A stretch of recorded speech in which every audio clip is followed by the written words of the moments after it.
بسم اللہ الرحمن الرحیم۔ آج کی ہماری اس گفتگو کا موضوع بیان چل رہا تھا عرابی کے سوالات اور مدنی آقا صلی اللہ علیہ وسلم کے جوابات کے بارے میں۔ چھٹے جواب جو عرابی نے چھٹا جواب دیا تھا اس کی ہم نے تفصیل سننی تھی۔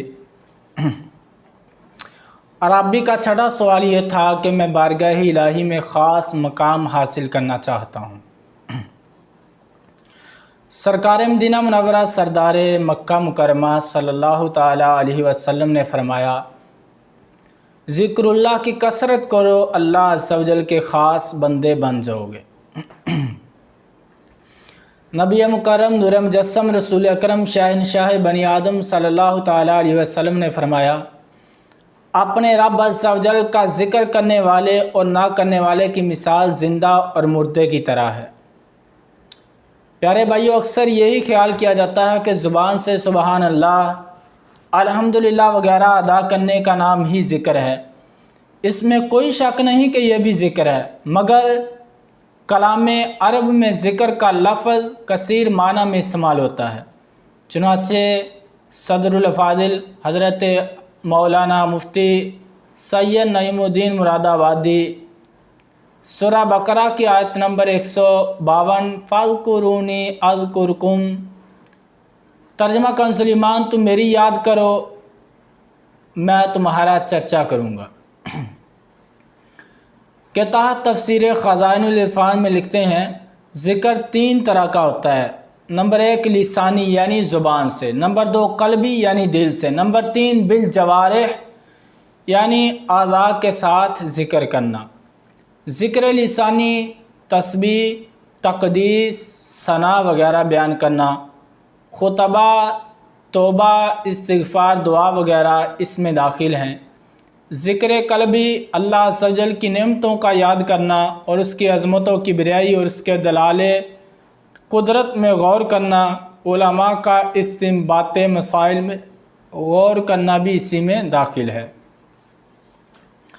ذکر بالجوارح یہ ہے کہ اعضائے طاعت الہی یعنی اللہ عز و جل کی عبادت میں مشغول ہوں، جیسے حج کے لیے سفر کرنا، یہ ذکر بالجوارح میں داخل ہے۔ نماز تینوں قسم کے ذکر پر مشتمل ہے، تسبیح و تکبیر، ثنا اور قرات تو ذکر لسانی ہے، اور خشوع و خضوع، اخلاص ذکر قلبی، اور قیام، رکوع و سجود وغیرہ ذکر بالجوارح ہیں۔ حضرت سیدنا ابو مسلم خولانی علیہ رحمۃ اللہ الغنی کثرت سے ذکر اللہ کیا کرتے تھے۔ ایک شخص نے آپ کی یہ حالت دیکھ کر آپ کے مصاحبین سے کہا، یہ تو مجنون ہے۔ آپ رحمۃ اللہ تعالی علیہ نے اس کی یہ بات سن لی اور ارشاد فرمایا، ذکر اللہ جنون نہیں بلکہ جنون کی دوا ہے۔ تاجدار مدینہ صلی اللہ تعالیٰ علیہ وسلم کا فرمان رحمت نشان ہے، اہل جنت کو کسی چیز کا بھی افسوس نہیں ہوگا سوائے اس گھڑی کے جو اللہ عز و جل کے ذکر کے بغیر گزر گئی۔ ذکر و درود ہر گھڑی ورد زباں رہے، ذکر و درود ہر گھڑی ورد زباں رہے، میری فضول گوئی کی عادت نکال دو۔ حضرت سیدنا سلیمان علیہ نبینا علیہ الصلوۃ والسلام کا فرمان ہے، مرغ کہتا ہے، اذکر اللہ یا غافلین، اے غافلو اللہ کا ذکر کرو۔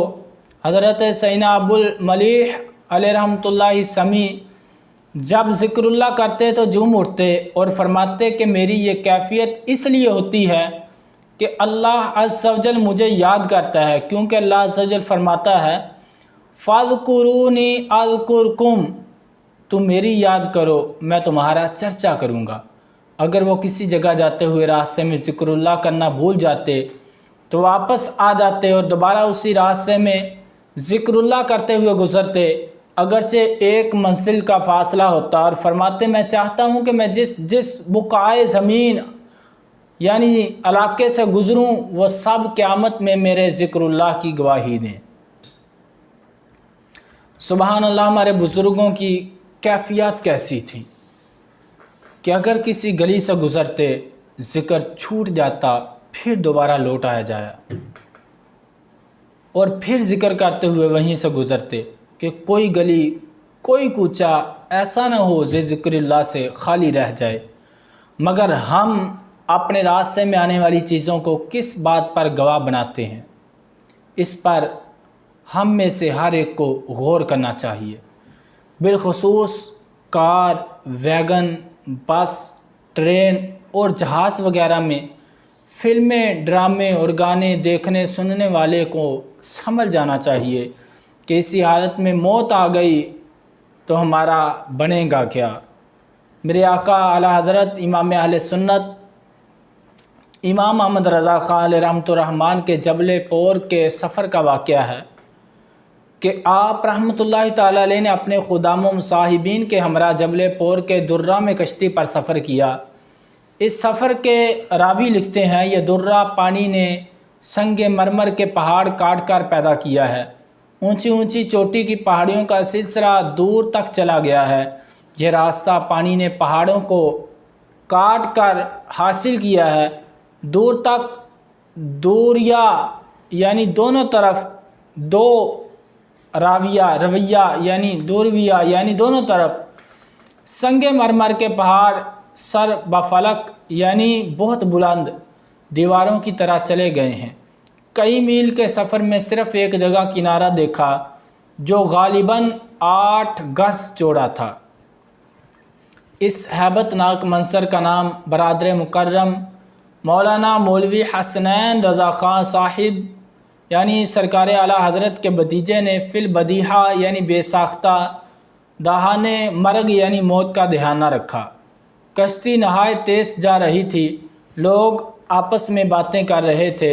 اس پر ارشاد فرمایا، ان پہاڑوں کو کلمہ شہادت پڑھ کر گواہ کیوں نہیں کر لیتے؟ پھر فرمایا، ایک صاحب کا معمول تھا جب مسجد تشریف لاتے تو 60 ڈھیلوں کو جو باہر مسجد کے طاق میں رکھے تھے اپنے کلمہ شہادت کا گواہ کر لیا کرتے۔ اسی طرح جب واپس ہوتے تو گواہ بنا لیتے۔ بعد انتقال ملائکہ ان کو جہنم کی طرف لے چلے۔ ان 7 ڈھیلوں نے 7 پہاڑ بن کر جہنم کے 7 دروازے بند کر دیے اور کہا، ہم اس کے کلمہ شہادت کے گواہ ہیں۔ انہوں نے نجات پائی۔ تو جب ڈھیلے پہاڑ بن کر حائل ہو گئے تو یہ تو پہاڑ ہیں۔ یہ سن کر سب لوگ باواز بلند کلمہ شہادت پڑھنے لگے۔ مسلمانوں کی زبان سے کلمہ شریف کی صدا بلند ہو کر پہاڑوں میں گونج گئی۔ شہزادہ عطار مولانا الحاج ابو سعد عبید رضا عطاری مدنی مدہ ذلہ العالی فرماتے ہیں، صفر المظفر 1418 ہجری میں متحدہ عرب امارات کے قیام کے دوران شارجہ میں ایک بار میں نے راہ چلتے ہوئے دیکھا کہ امیر اہل سنت مولانا الیاس عطار قادری دامت برکاتہم عالیہ ایک درخت کے نیچے کھڑے ہو گئے اور باواز بلند کلمہ طیبہ پڑھا۔ اس پر میں نے استفسار کیا، اپنے ابھی درخت کے نیچے کلمہ پاک پڑھا، اس میں کیا حکمت تھی؟ فرمایا، الحمدللہ، میں نے اس درخت کو بلند آواز سے کلمہ طیبہ سنا کر اپنے ایمان پر گواہ بنایا ہے۔ حضرت سیدنا عمر بن عبدالعزیز علیہ رحمۃ اللہ العزیز سے مروی ہے کہ ایک شخص نے اللہ عز و جل کی بارگاہ میں سوال کیا کہ وہ اسے انسان کے دل میں شیطان کی جگہ دکھائے۔ تو اس شخص نے خواب میں ایک شخص کا جسم دیکھا جو شیشے کی مثل تھا اور اس کے آر پار دیکھا جا سکتا تھا۔ پھر اس نے ایک مینڈک کی شکل میں اس جسم کے بائیں کندھے اور کان کی درمیانی جگہ پر شیطان کو بیٹھے ہوئے پایا، جس نے اپنی لمبی تھوتنی منہ اور ناک بائیں کندھے کی جانب سے اس شخص کے دل تک داخل کر رکھی تھی اور وسوسے ڈال رہا تھا، اور جب وہ بندہ اللہ عز و جل کا ذکر کرتا تو وہ پیچھے ہٹ جاتا۔ سرکار عبد قرار شافع روز شمار صلی اللہ تعالیٰ علیہ وسلم کا فرمان عالی شان ہے، ان جانوروں پر اچھی طرح سواری کرو اور ان سے اتر جاؤ۔ راستوں اور بازاروں میں گفتگو کرنے کے لیے انہیں کرسی نہ بنا لو، کیونکہ کئی سواری کے جانور اپنے سوار سے بہتر اور اللہ عز و جل کا زیادہ ذکر کرنے والے ہوتے ہیں۔ حضرت علامہ عبدالرؤف مناوی علیہ رحمۃ اللہ الحدیث حدیث کے تحت لکھتے ہیں جانور بھی ذکر اللہ کرتے ہیں، جیسا کہ فرمان باری تعالیٰ ہے وَإِن مِّن شَيْءٍ إِلَّا يُسَبِّحُ بِحَمْدِهِ، اور کوئی چیز نہیں جو اسے سراہتی ہوئی اس کی پاکی نہ بولے۔ عرابی کا 7واں سوال کیا تھا؟ سنیے 7واں سوال۔ 7واں سوال یہ تھا کہ میں اچھا اور نیک بننا چاہتا ہوں۔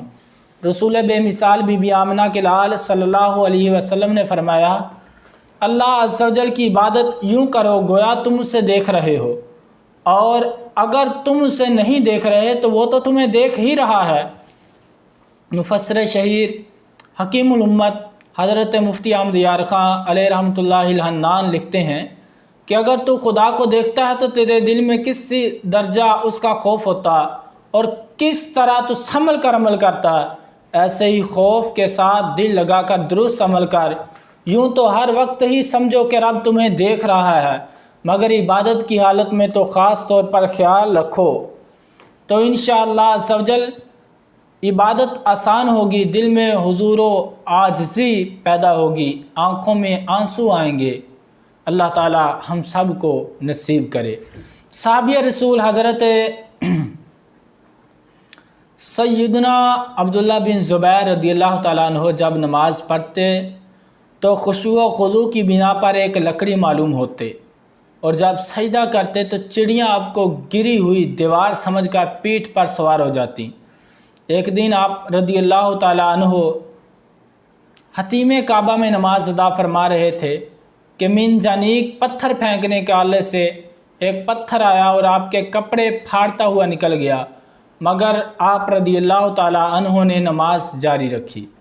حضرت سیدنا میمون بن مہران رحمۃ اللہ تعالیٰ علیہ فرماتے ہیں میں نے حضرت سیدنا مسلم بن یسار رحمۃ اللہ تعالیٰ علیہ کو کبھی نماز میں ادھر ادھر متوجہ نہیں دیکھا۔ ایک مرتبہ مسجد کا ایک حصہ زمین پر تشریف لے آیا تو بازار والے چیخو پکار کرنے لگے۔ آپ رحمۃ اللہ تعالیٰ علیہ اس وقت اسی مسجد میں تھے، لیکن آپ نے نماز جاری رکھی۔ عرابی کا 8واں سوال، میں کامل ایمان والا بننا چاہتا ہوں۔ سرکار علی وقار مدینہ کے تاجدار صلی اللہ تعالیٰ علیہ وسلم نے فرمایا اپنے اخلاق اچھے کر لو، کامل ایمان والے بن جاؤ گے۔ سرور کائنات شاہ موجودات صلی اللہ تعالیٰ علیہ وسلم نے ارشاد فرمایا مسلمانوں میں بڑے کامل ایمان والا وہ ہے جو سب سے اچھے اخلاق والا اور اپنے بال بچوں پر مہربان ہو۔ مفسر شہیر حکیم الامت حضرت مفتی احمد یار خان نعیمی علیہ رحمہ اس حدیث پاک کے تحت لکھتے ہیں مومن کا تعلق خالق سے بھی ہے مخلوق سے بھی۔ خالق سے عبادات کا تعلق ہے، مخلوق سے معاملات کا۔ عبادات درست کرنا آسان ہے مگر معاملات کا سنبھالنا بہت مشکل ہے، اس لیے یہاں خالق شخص کو کامل ایمان والا قرار دیا۔ پھر اجنبی لوگوں سے کبھی کبھی واسطہ پڑتا ہے مگر گھر والوں سے ہر وقت تعلق رہتا ہے، ان سے اچھا برتاؤ کرنا بڑا کمال ہے۔ اسلام مکمل انسانیت سکھاتا ہے۔ ایک اور مقام پر مفتی صاحب لکھتے ہیں اچھی عادت سے عبادات اور معاملات دونوں درست ہوتے ہیں۔ اگر کسی کے معاملات تو ٹھیک مگر عبادات درست نہ ہوں یا اس کے الٹ ہو تو وہ اچھے اخلاق والا نہیں۔ خوش خلقی بہت جامع صفت ہے کہ جس سے خالق اور مخلوق سب راضی ہیں، وہ خوش خلقی ہے۔ منقول ہے کہ حضرت سیدنا امام احمد بن حنبل رحمۃ اللہ تعالی علیہ کی مجلس میں 5000 یا اس سے بھی زیادہ افراد حاضر ہوتے تھے، جن میں سے 500 کے لگ بھگ حدیثیں لکھتے تھے، جبکہ باقی افراد آپ سے آداب اور اخلاقیات سیکھا کرتے تھے۔ عرابی کا 9واں سوال یہ تھا کہ اللہ عز و جل کا فرمانبردار بننا چاہتا ہوں۔ تاجدار مدینہ سرور قلب و سینہ صلی اللہ تعالی علیہ وسلم نے فرمایا اللہ عز و جل کے فرائض کا اہتمام کرو، اس کے مطیع و فرمانبردار بن جاؤ گے۔ حضرت سیدنا عبداللہ بن عمر رضی اللہ تعالیٰ عنہما سے روایت ہے حضور پاک صاحب الوراق صلی اللہ تعالی علیہ وسلم نے ارشاد فرمایا اسلام 5 چیزوں پر قائم کیا گیا، اس کی گواہی کہ اللہ کے سوا کوئی معبود نہیں، محمد صلی اللہ تعالی علیہ وسلم اس کے بندے اور رسول ہیں، نماز قائم کرنا، زکوٰۃ دینا، حج کرنا اور رمضان کے روزے رکھنا۔ مفتی احمد یار خان نعیمی اس حدیث پاک کے تحت لکھتے ہیں، یعنی اسلام مثل خیمہ یا چھت کے ہے، اور یہ 5 ارکان اس کے 5 ستونوں کی طرح کہ جو کوئی ان میں سے ایک کا انکار کرے گا وہ اسلام سے خارج ہوگا اور اس کا اسلام منہدم ہو جائے گا۔ خیال رہے کہ ان اعمال پر کمال ایمان موقوف ہے اور ان کے ماننے پر نفس ایمان موقوف، لہٰذا جو صحیح العقیدہ مسلمان کبھی کلمہ نہ پڑھے یا نماز روزے کا پابند نہ ہو، وہ اگرچہ مومن تو ہے مگر کامل نہیں، اور جو ان میں سے کسی کا انکار کرے وہ کافر ہے۔ آج دنیا میں مسلمانوں کی اکثریت شرعی احکام پر عمل کے معاملے میں بے حد غفلت و سستی کا شکار ہے۔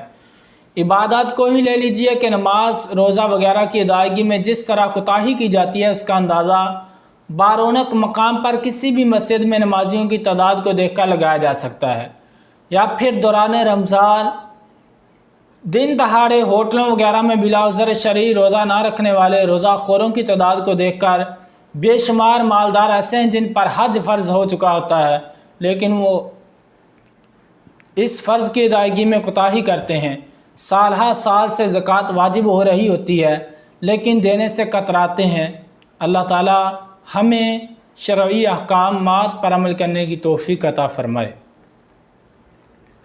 عربی کا 10واں سوال یہ تھا کہ روز قیامت گناہوں سے پاک ہو کر اللہ تعالیٰ سے ملنا چاہتا ہوں۔ حضور پاک صاحب الولاد صلی اللہ تعالیٰ علیہ وسلم نے فرمایا غسل جنابت خوب اچھی طرح کیا کرو، اللہ عز و جل سے اس حال میں ملو گے کہ تم پر کوئی گناہ نہ ہوگا۔ حضرت سیدنا ابو درداء رضی اللہ تعالیٰ عنہ سے روایت ہے کہ اللہ کے محبوب دانائے غیوب منزہ عن العیوب صلی اللہ علیہ وسلم نے ارشاد فرمایا 5 چیزیں ایسی ہیں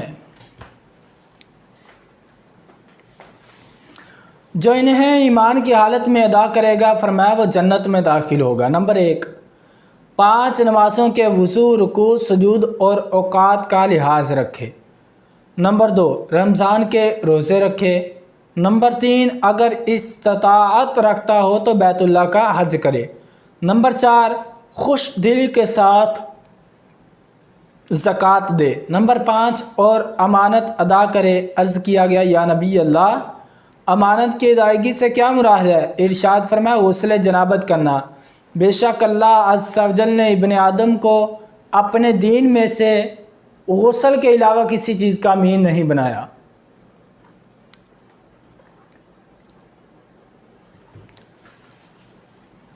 اب مسئلہ یہ ہے کہ نیت کے بغیر بھی غسل تو ہو جائے گا مگر ثواب نہیں ملے گا، اس لیے بغیر زبان ہلائے دل میں اس طرح نیت کیجئے کہ میں پاکی حاصل کرنے کے لیے غسل کرتا ہوں۔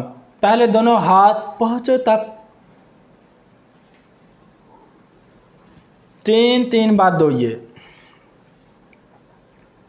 پھر استنجے کی جگہ دھوئیے خواہ نجاست ہو یا نہ ہو، پھر جسم پر اگر کہیں نجاست ہو اس کو دور کیجئے، پھر نماز کا سا وضو کیجئے مگر پاؤں نہ دھوئیے۔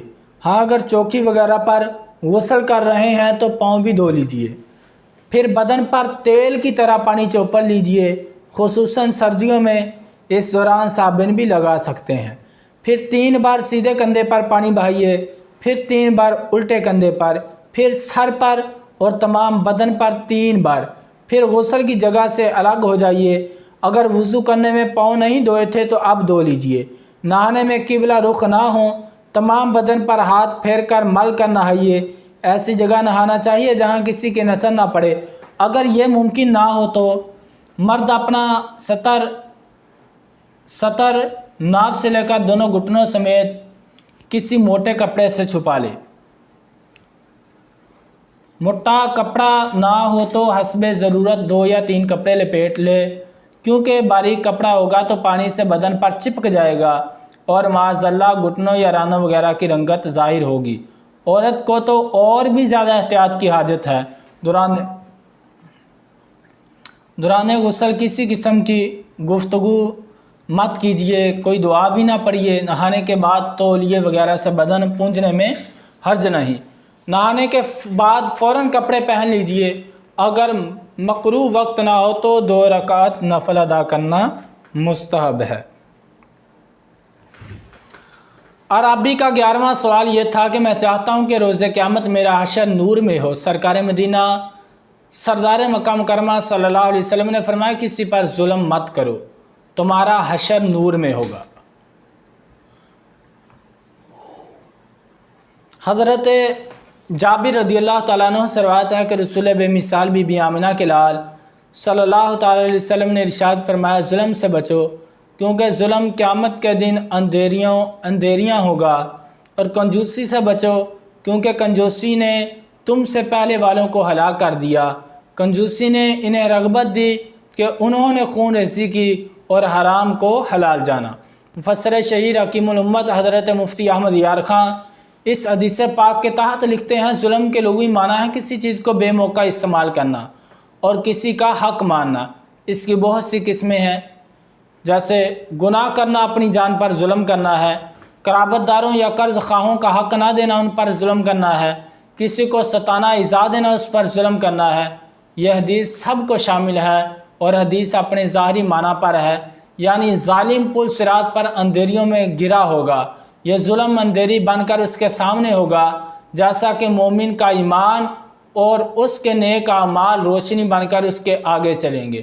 رب تعالیٰ فرماتا ہے یسعیٰ نورہم بین ایدیہم و بایمانہم، ترجمہ کنز ایمان ان کا نور ہے ان کے آگے اور ان کے دائیں دوڑتا ہے۔ چونکہ ظالم دنیا میں حق ناحق میں فرق نہ کر سکا اس لیے اندھیرے میں رہا۔ رسول اکرم نور مجسم صلی اللہ تعالیٰ علیہ وسلم نے ارشاد فرمایا مظلوم کی بد دعا سے بچو اگرچہ وہ کافر ہی ہو، کیونکہ اس کے سامنے کوئی حجاب نہیں ہوتا۔ شارح بخاری علامہ ابو الحسن علی بن خلف قرطبی علیہ رحمۃ اللہ القوی شرح بخاری میں لکھتے ہیں ظلم تمام شریعتوں میں حرام تھا۔ حدیث پاک میں ہے مظلوم کی دعا رد نہیں کی جاتی اگرچہ وہ کافر ہی کیوں نہ ہو۔ اس حدیث کا معنی یہ ہے کہ اللہ عز و جل جس طرح مومن پر ظلم کرنے سے ناراض ہوتا ہے اسی طرح کافر پر ظلم سے بھی ناراض ہوتا ہے۔ مفسر شہیر حکیم الامت حضرت مفتی احمد یار خان علیہ رحمۃ اللہ الحنان مرکات شرح مشکات کے حوالے سے لکھتے ہیں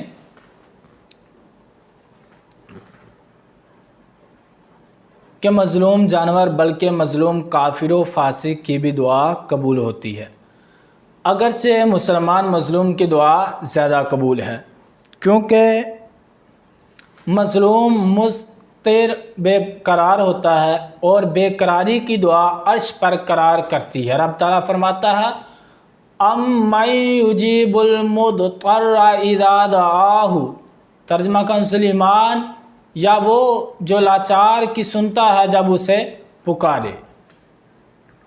حضرت سیدنا علی المرتضیٰ شیر خدا کرم اللہ تعالی وجہہ الکریم سے استفسار کیا گیا کیا بات ہے کہ آپ کے گھوڑے نے کبھی ٹھوکر نہیں کھائی؟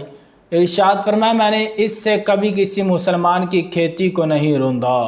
اللہ اکبر کبیرہ۔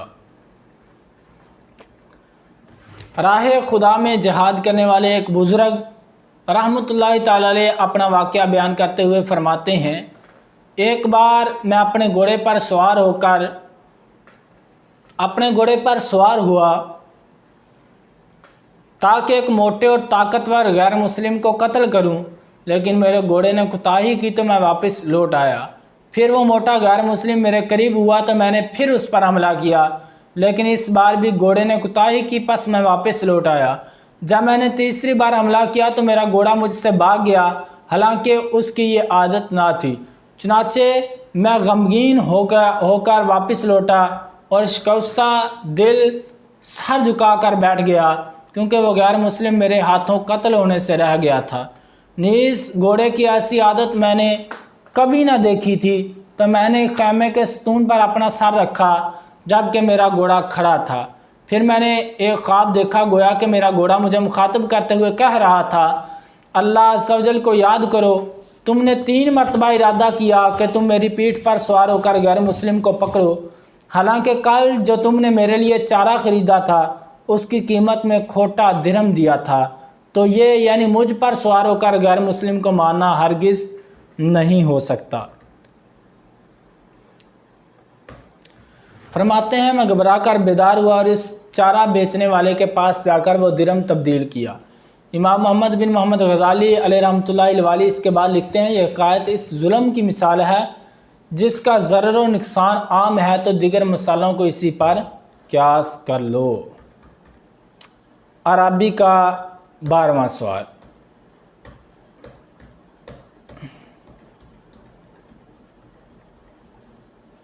عرابی کا 12واں سوال یہ تھا کہ میں چاہتا ہوں کہ اللہ عز و جل مجھ پر رحم فرمائے۔ سرکار علی وقار مدینہ کے تاجدار صلی اللہ تعالی علیہ وسلم نے فرمایا اپنی جان پر اور مخلوق خدا پر رحم کرو، اللہ عز و جل تم پر رحم فرمائے گا۔ منقول ہے کہ بنی اسرائیل میں ہر بادشاہ کے ساتھ ایک دانا شخص ہوتا تھا۔ جب بادشاہ کو غصہ آتا تو اسے ایک کاغذ دیتا جس پر لکھا ہوتا مسکین پر رحم کرو، موت سے ڈرو اور آخرت کو یاد رکھو۔ بادشاہ سے پڑھتا تو اس کا غصہ جو تھا وہ ٹھنڈا ہو جایا کرتا تھا۔ فسطاط ملک مصر کا ایک مشہور شہر ہے۔ اس کی بنیاد صحابی رسول حضرت سیدنا عمر بن عاص رضی اللہ تعالیٰ عنہ نے رکھی تھی، جس کا واقعہ یوں بیان کیا جاتا ہے کہ جب آپ رضی اللہ تعالیٰ عنہ مصر فتح کرنے کے بعد میں اسکندریہ روانہ ہونے لگے تو اپنا خیمہ اکھاڑنے کا حکم دیا۔ حکم کی تعمیل کی جانے لگی تو نظر آیا کہ اس کے اوپر تو ایک کبوتری نے انڈے دے رکھے ہیں۔ یہ دیکھ کر آپ نے فرمایا ہم اپنے پڑوسی کا بھی احترام کرتے ہیں، جب تک ان انڈوں سے بچے نکل کر اڑنے کے قابل نہ ہو جائیں اس کو باقی رکھو۔ پھر آپ رضی اللہ تعالیٰ عنہ نے کسی کو اس خیمے کی حفاظت پر مقرر بھی کر دیا اور اسکندریہ جنگ کے لیے روانہ ہو گئے اور اسے فتح کر لیا۔ جنگ سے فراغت کے بعد آپ رضی اللہ تعالیٰ عنہ نے اپنے ساتھیوں سے پوچھا کہاں ٹھہرنے کا ارادہ ہے؟ وہ بولے آپ کے اسی خیمے پر ہی واپس چلتے ہیں کیونکہ وہاں پانی بھی ہے اور وسیع صحرا بھی۔ اس کے بعد وہ سب وہیں لوٹ آئے اور ہر قوم نے حد بندیاں کر کے گھر بنانا شروع کر دیے۔ یوں یہ شہر آباد ہوا اور اس کا نام فسطاط خیمہ رکھ دیا گیا۔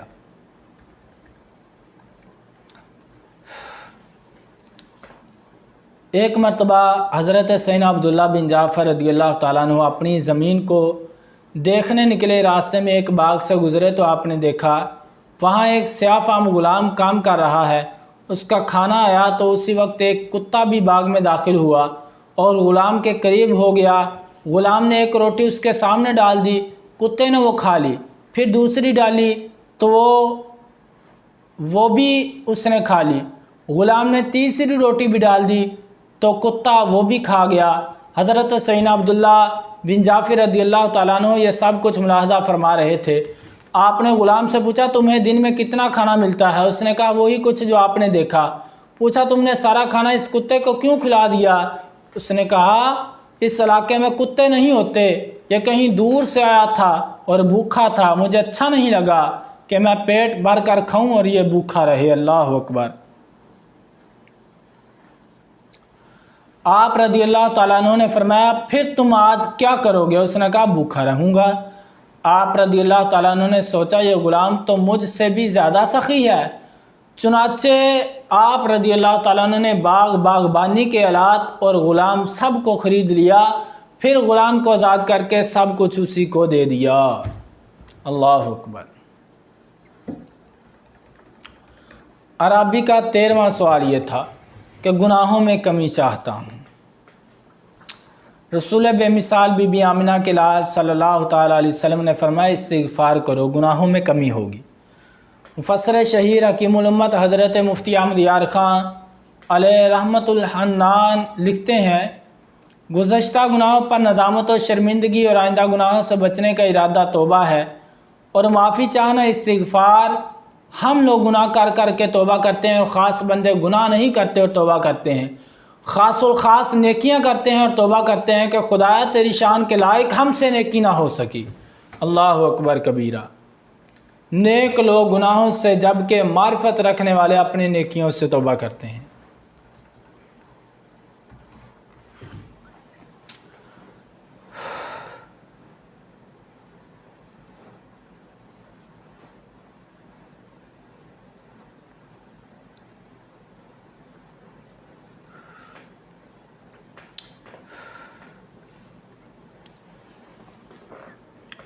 ہمارے اسلاف رحمہم اللہ تعالیٰ اپنے گناہوں کی قلت کے سبب انہیں گن کر رکھتے تھے۔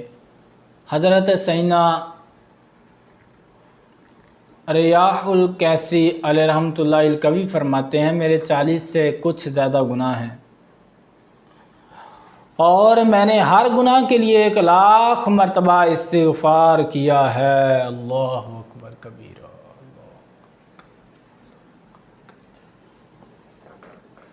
حضرت سیدنا امام ابن سیرین علیہ رحمۃ اللہ علیہ مبین مقروض ہو گئے تو آپ نے ارشاد فرمایا میں نے 40 سال پہلے ایک گناہ کا ارتکاب کیا تھا، یہ اس کی سزا ہے۔ میں نے ایک شخص کو اے مفلس کہہ دیا تھا۔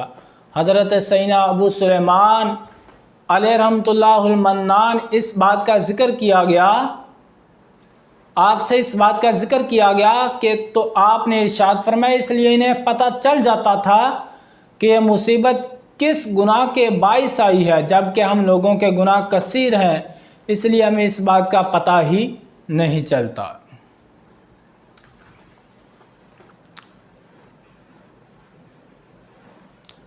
حضرت سیدنا حسن بصری رحمۃ اللہ تعالیٰ علیہ کی خدمت میں ایک شخص نے آ کر قحط سالی کی شکایت کی تو آپ نے فرمایا استغفار کرو۔ دوسرے نے غربت و افلاس کی شکایت کی تو فرمایا استغفار کرو۔ تیسرے نے نرینہ اولاد کے لیے عرض کی، فرمایا استغفار کرو۔ چوتھے نے آ کر اپنے باغ کے خشک ہونے کا تذکرہ کیا، آپ نے فرمایا استغفار کرو۔ کسی نے پوچھا آپ کے پاس 4 آدمی الگ الگ مسئلہ لے کر آئے، آپ نے سب کو استغفار کا حکم دیا۔ آپ رضی اللہ تعالیٰ عنہ نے فرمایا میں نے اپنی طرف سے تو کوئی بات نہیں کہی۔ اللہ عز و جل سورہ نوح میں ارشاد فرماتا ہے استغفروا ربکم انہ کان غفارا یرسل السماء علیکم مدرارا وَيُمْدِدْكُمْ بِأَمْوَالٍ وَبَنِينَ وَيَجْعَلْ لَكُمْ جَنَّاتٍ وَيَجْعَلْ لَكُمْ أَنْهَارًا۔ ترجمہ کنزُ ایمان، اپنے رب سے معافی مانگو، بے شک وہ بڑا معاف فرمانے والا ہے۔ تم پر شراٹے کا مینہ یعنی موسلادھار بارش بھیجے گا اور مال اور بیٹوں سے تمہاری مدد کرے گا اور تمہارے لیے باغ بنا دے گا اور تمہارے لیے نہریں بنائے گا۔ عرابی کا 14واں سوال کیا تھا؟ عرابی کا 14واں سوال یہ تھا کہ معزز